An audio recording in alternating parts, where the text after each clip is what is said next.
Fort lumturi. Në Ungjillin e sotëm tregohet se ndërsa Jesui po i afrohej Jerikos me dishepujt e tij dhe me një turm të madhe që ndiqte nga pas, një i verbër i cili ishte pranë udhës duke lypur, pyeti: "Kush po kalon?"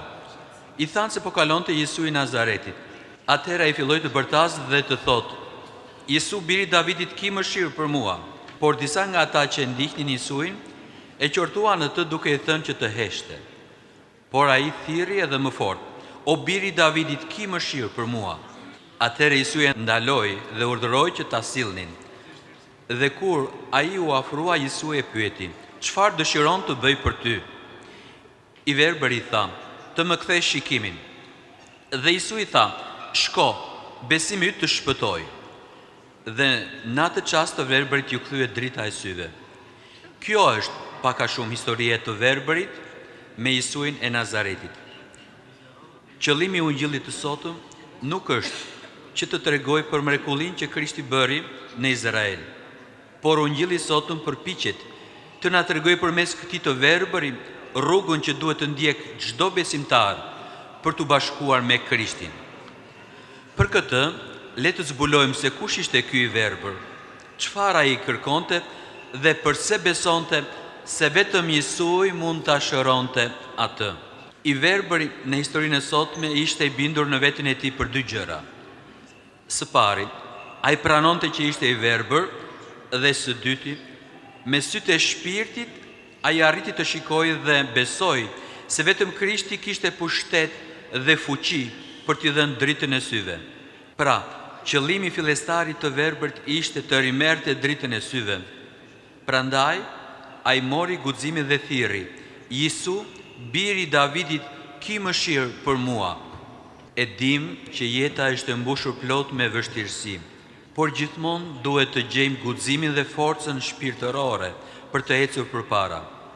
Ndonjëherë, sfidat e përditshme kërkojnë më shumë forcë shpirtërore dhe jo forcë fizike. Kërkojnë një arsye pse duhet të përballemi me këtë vështirësi, si dhe kërkojnë një arsye pse duhet të ecim përpara. Për të kapërcyer çdo pengesë, kurrë nuk duhet të dorëzohemi dhe nuk duhet të lodhemi nga jeta. Po ku ta gjejmë guximin, i cili shpeshherë në jetën tonë të përditshme na mungon? E gjejmë pikërisht tek dashuria, e cila na jep forcë për të përballuar me çdo pengesë, sepse Perëndia na dha frymën e fuqisë të dashurisë dhe të mendjes të shëndosh. Të njëjtën gjë bëri dhe i verbëri Jerikos. Ai thirri për ndihmë Jesuin. Shumë prej turmës që ndiqte Jesuin e qortuan atë në mënyrë që ai të heshte. Shpeshherë edhe ne në kish bëjmë të njëjtën gjë si turma, duke i trajtuar të tjerët me përbuzje si njerëz pa vlerë. Por çfarë bëri ai? Mos vall heshti? Mos vall ju bind zëri qortues të turmës? Absolutisht jo. Ai bërtiti edhe më fort: "Biri i Davidit, përdëllem", duke mos lënë dëshirën e tij, besimin e tij të poshtërojë nga turma. Ai nuk u smbraps për asnjë çast nga qëllimi i tij, edhe pse pati pengesa për ta detyruar të heshte. I verbëri Jerikos është një shembull i gjallë për çdo njeri që kërkon të vijë tek Krishti. Gjëja e parë që kërkoi Krishti nga i verbëri ishte besimi. Besimi na jep mundësinë që të bëhemi një me Krishtin dhe kështu të mund të marrim prej tij gjithçka që ai ka përgatitur për ne. Besimi është dhuratë e Perëndisë, e mbjell në shpirtin e njeriu, dhe nga ana tjetër besimi është çështje e lirisë son personale. Të dyja së bashku, besimi dhe liria, janë sytë e shpirtit. Megjithse nuk mund të shohim Krishtin me sytë e trupit, ne mund ta shohim me sytë e shpirtit. Pasi Jesu i thirri të verbërin dhe i erdhi pranë tij, Jesu i tha: "Çfarë do që unë të bëj për ty?" Këto fjalë të Jesuit i drejtohen çdo njeriu i cili përzgjedh Jesuin si të vetmin Zot e shpëtimtar të jetës së tij. I verbëri kërkonte të rimerte shikimin. Ai priti plot me besim fjalët e Jesuit: "Shko, besa jote të shpëtoj." Përpjekja e të krishterit nuk vlen nëse në të nuk ka një besim të gjallë.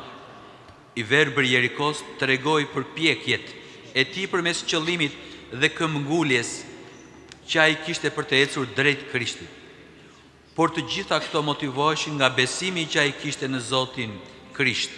Por çfarë ndodhi më pas me të verbrin e Jerikos, pasi mori dritën e syve?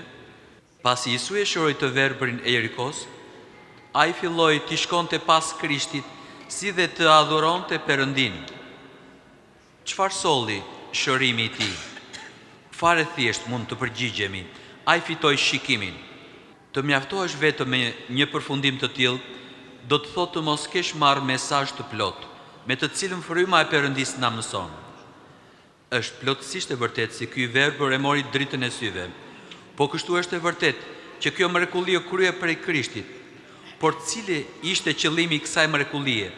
Dhe çfarë solli ajo në jetën e të verbërit? Të verbërit të Jerikos ju desh të rimerte dritën e syve, në mënyrë që më pas ai të ndiqte dhe të lavdëronte Zotin. Pra përmes kësaj mrekullie, ky i verbër jo vetëm që arriti të shoh botën që e rrethonte, por arriti edhe më tej. Ai arriti të shoh birin e Perëndisë, Zotin Krisht. Dhe Zoti ynë përmes mrekullisë që kreu tregoi se qëllimi i përjetshëm tek çdo i krishter duhet të jetë bashkimi me Perëndin. Këtë gjë bëri dhe i verbër Jerikos. Ai nuk u largua, duke u mjaftuar me marrjen e dritës së syve, por ai filloi të ndjekë Jezuin si dhe të lavdëroi Perëndin.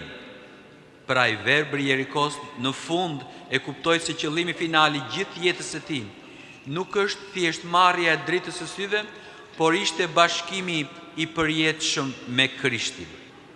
Në këtë historinë e pam se shumë njerëz i shkonin pas Krishtit, por të gjithë këta që e ndiqnin Krishtin ishin besimtar të vërtet?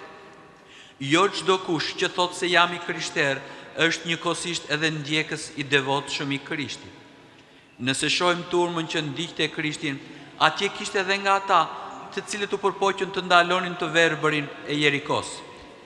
Një i krishter i vërtet nuk bën një gjë të tillë, por çfarë na tregon konkretisht i verbri Jerikos përmes shembullit të tij? Ai na dëshmon në mënyrë konkrete se të jesh ndjekës i Krishtit, së pari duhet të marrësh syt në mënyrë që të shohësh Krishtin dhe më pas ta lavdërosh dhe ta ndjekësh atë. Pikërisht këto janë edhe dy çështjet më të rëndësishme të kësaj historie. Ai krishter, i cili nuk është në gjendje të shohë personalisht me syt e zemrës Zotin Krisht, atëherë si do të mund të ndjek Krishtin? I verbër i Jerikos tashmë nuk ishte më i verbër.